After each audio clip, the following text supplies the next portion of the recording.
अस्सलाम वालेकुम। I hope everyone is fine. इस वीडियो में हम देखेंगे कि हम किस तरह एक 27 बिलियन मॉडल को एक लैपटॉप पे रन कर सकते हैं जिसमें सिर्फ 6 GB वी रैम हो या वी रैम ना भी हो, तब भी अगर आपके पास 16 GB या उससे ज़्यादा सिस्टम रैम है तो आप उस पर रन कर सकते हैं। तो इसके लिए सबसे पहले हमें 2 फाइल्स चाहिए। वो हम कहाँ से लेंगे? वो हम प्रिज्म एमएल की गिटहब रिपॉजिटरी से लेंगे। प्रिज्म एमएल क्या है? ये वो कंपनी है जिन्होंने क्वाइन 3.6 27 बिलियन के मॉडल को क्वांटाइज करके इतना छोटा कर दिया कि वो हम अपने लैपटॉप पे भी रन कर सकते हैं।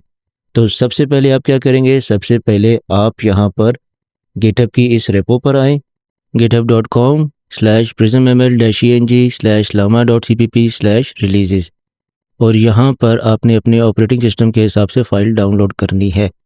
मैं चूँकि विंडोज़ पे हूँ और मेरे पास ग्राफिक्स कार्ड भी है, इसलिए मैं इन दोनों में से एक फ़ाइल डाउनलोड करूँगा। अगर आपके सिस्टम में ग्राफिक्स कार्ड नहीं लगा हुआ तो आप यहाँ से विंडोज़ की CPU फ़ाइल भी डाउनलोड कर सकते हैं, डिपेंडिंग अपॉन योर प्रोसेसर। आपका कौन सा प्रोसेसर है? इंटेल है तो x64 वाली कीजिए, ARM 64 का आर्किटेक्चर है तो ARM 64 वाली कीजिए।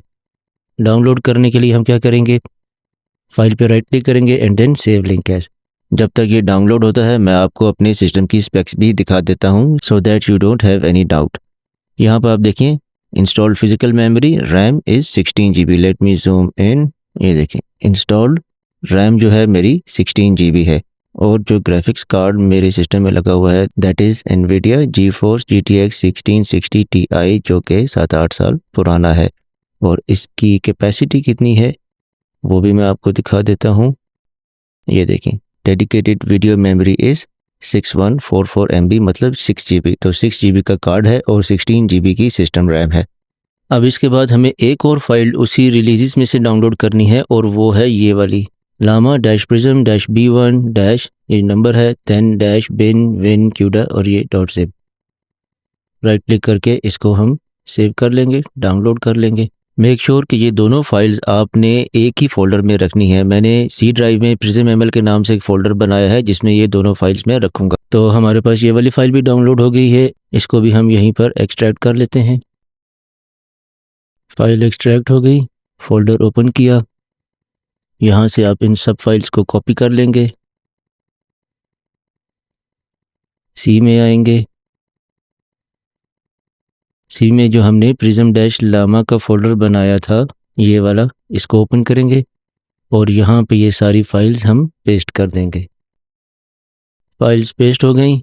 इसके बाद हमने क्या करना है कि हमने अपना मॉडल डाउनलोड करना है। मॉडल डाउनलोड करने के लिए हम हगिंग फेस को ओपन करेंगे। हगिंग फेस पे आप यहाँ पर इस लिंक पर आएंगे, huggingface.co/prism-ml/ternary bonsai, मॉडल का नाम है /tree/main। यहाँ पर आपको इस मॉडल्स की सारी फाइल्स मिलेंगी, जितनी भी क्वांटाइजेशंस है वो आपको यहाँ पर मिलेंगी। हमने क्या करना है कि हमने यहाँ से जितनी भी ये फाइल्स हमारे पास जो क्वांटाइजेशंस हैं इस मॉडल की, इसमें से हमने टर्नरी बॉन्साई 27B Q2_0.gguf ये वाली फ़ाइल डाउनलोड करनी है। इसको डाउनलोड करने के लिए आप इसके साथ यहाँ पर डाउनलोड का लिंक है, ये वाला डाउनलोड फ़ाइल, इस पर क्लिक करेंगे तो ये फ़ाइल आपकी डाउनलोड हो जाएगी। मेक श्योर कि आपका जब ये मॉडल डाउनलोड हो जाए तो जहाँ भी ये डाउनलोड हो आपने इसको इसी फोल्डर में रखना है, ये वाला जिसमें हमने पहली 2 फाइल्स रखी हैं prism-llama वाले फ़ोल्डर में। तो हमारी तीनों चीज़ें, जो 2 फाइल्स हमने गिटहब रेपो से डाउनलोड की और तीसरा मॉडल की जो फाइल है, ये तीनों एक ही फ़ोल्डर में होनी चाहिए। अगर समहाउ आप जब अपने ब्राउज़र से ये फ़ाइल डाउनलोड करते हैं तो वो डाउनलोड नहीं होती, डाउनलोड के दरमियान वो डाउनलोड टर्मिनेट हो जाती है या किसी भी वजह से वो डाउनलोड नहीं हो सकती, तो आपके पास एक दूसरा तरीका है जिससे आप ये फ़ाइल डाउनलोड कर सकते हैं। दूसरा तरीका क्या है? आपने अपने इसी फ़ोल्डर में आना है, यहाँ पर आपने पावरशेल ओपन करनी है। क्लियर कर देते हैं हम टर्मिनल को, और उसके बाद आपने ये वाली कमांड रन करनी है। इससे हो क्या रहा है कि ये हम डायरेक्टली हगिंग फेस से ये वाली फ़ाइल डाउनलोड कर रहे हैं, मॉडल की फ़ाइल। आपने यहाँ पर ये वाली कमांड लिखनी है पहले, उसके बाद आपने मॉडल की जो फ़ाइल है उसका लिंक देना है यहाँ पर। वो लिंक आपके पास कहाँ से आएगा कि आप जब इधर आएंगे हगिंग फेस के ऊपर तो यहाँ जो आपका मॉडल है इसके साथ जो डाउनलोड का लिंक है, इसको आपने राइट क्लिक करके कॉपी लिंक एड्रेस कर लेना है। ये लिंक आपने यहाँ से लेना है। तो यहाँ पर आपने ये लिंक पेस्ट कर दिया। उसके बाद आपने यहाँ पर ये आउट फाइल का फ्लैग देना है ताकि ये आपकी जो फाइल है, जो आपका मॉडल है, ये आपके इस नाम से इसी फोल्डर के अंदर डाउनलोड हो जाए। एंटर प्रेस करेंगे तो ये डाउनलोड हो जाएगा।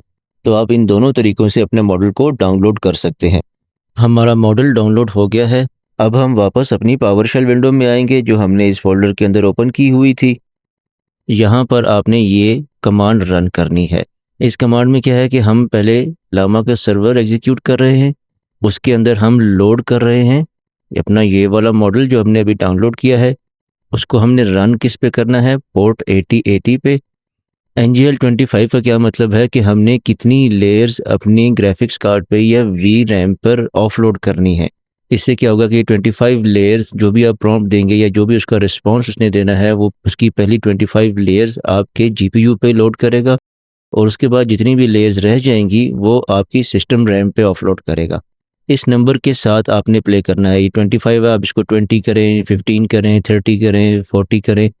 ये आपकी जितनी VRAM होगी उसके हिसाब से आपने एक स्वीट स्पॉट ढूंढना है कि जिस पर आपके मॉडल की परफॉर्मेंस आपके लिए सेटिस्फैक्ट्री हो। एक चीज़ याद रखिएगा कि ये एक्चुअली 27 बिलियन का मॉडल है जो कि 7 बिलियन पे कंडेंस हुआ है या क्वांटाइज किया गया है। 27 बिलियन 6 GB पे रन करने का तो सवाल ही नहीं पैदा होता था, लेकिन इस टर्नरी क्वांटाइजेशन की वजह से, इस टर्नरी मेथड की वजह से अब ये करना पॉसिबल है। आगे 4096 क्या है? 4096 कॉन्टेक्स्ट विंडो है।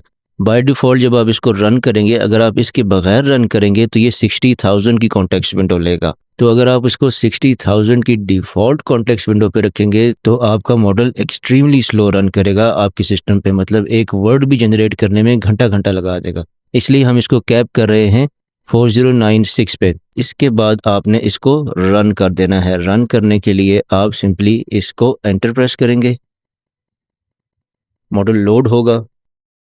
यहाँ पर देखें आपको बता रहा है कि आपकी VRAM कितनी है और अवेलेबल कितनी है, फ्री कितनी है। अच्छा, अब देखें ये रन हो गया है, मॉडल लोड हो गया और ये यहाँ पर रन हो रहा है। लेट मी जूम इन ताकि आपको नज़र आए ठीक तरीके से। ये देखें, ये आपके लोकल सर्वर पे पोर्ट 8080 पे रन हो रहा है। आपने क्या करना है कि आपने यहाँ से इस एड्रेस को कॉपी कर लेना है, अपने ब्राउज़र पे आना है, एड्रेस आपने पेस्ट कर देना है, प्रेस एंटर। तो यहाँ पर आपके पास चैट इंटरफेस लोड हो जाएगा। यहाँ पर पहले हम इसको ट्राई करते हैं, सिंपल एक मैसेज देते हैं हाय, एंड लेट्स सी कि वो कितना रिस्पांस टाइम देता है। अच्छा, अब यहाँ पर आप देखें कि इसने हमें रिस्पांस दिया है 24 सेकंड्स में। जनरेशन टाइम बता रहा है 24 सेकंड्स और कितने टोकन्स पर सेकंड इसने प्रोसेस किए, 0.48 टोकन्स पर सेकंड। अब मेरे पास मेरे लैपटॉप के साथ 3 मॉनिटर्स भी अटैच्ड हैं, OBS स्टूडियो भी रन हो रहा है और भी कुछ चीज़ें रन हो रही हैं, ब्राउज़र की भी काफ़ी विंडोज़ रन हो रही हैं। इसलिए मेरे सिस्टम रैम और मेरे GPU यानी कि मेरी VRAM भी काफ़ी हद तक दूसरे प्रोसेसेस में यूज़ हो रही है। इवन देन इसने सिर्फ 24 सेकंड्स लिए हैं। अगर आपकी सिस्टम रैम फ्री होगी, आप कोई और प्रोसेसेस रन नहीं कर रहे और आपके GPU की मेमोरी भी फ्री है, उस पर भी आपने कोई लोड नहीं डाला हुआ, तो you will get a far better response than 24 seconds. लेकिन this in itself is very good और वेरी इंकरेजिंग कि आप एक 27 बिलियन का मॉडल 6 GB VRAM और 16 GB सिस्टम रैम के सिस्टम के ऊपर आप रन कर सकते हैं। तो आई होप कि ये वीडियो आपके लिए वैल्यूएबल होगी। आपके कोई क्वेश्चंस हों तो कमेंट सेक्शन में ज़रूर पूछिएगा, I will try to answer them. और अगर ये वीडियो आपके लिए हेल्पफुल साबित हुई हो तो काइंडली इसको लाइक भी कीजिए, दूसरों के साथ भी शेयर कीजिए और मेरे चैनल को भी सब्सक्राइब कर लीजिए ताकि मैं आइंदा भी आपके लिए ऐसी ही हेल्पफुल और यूज़फुल वीडियोज़ और ट्यूटोरियल्स लेकर आता रहूँ। तो अंटिल द नेक्स्ट वीडियो, अपना बहुत ख्याल रखिएगा। Take care. अस्सलाम वालेकुम।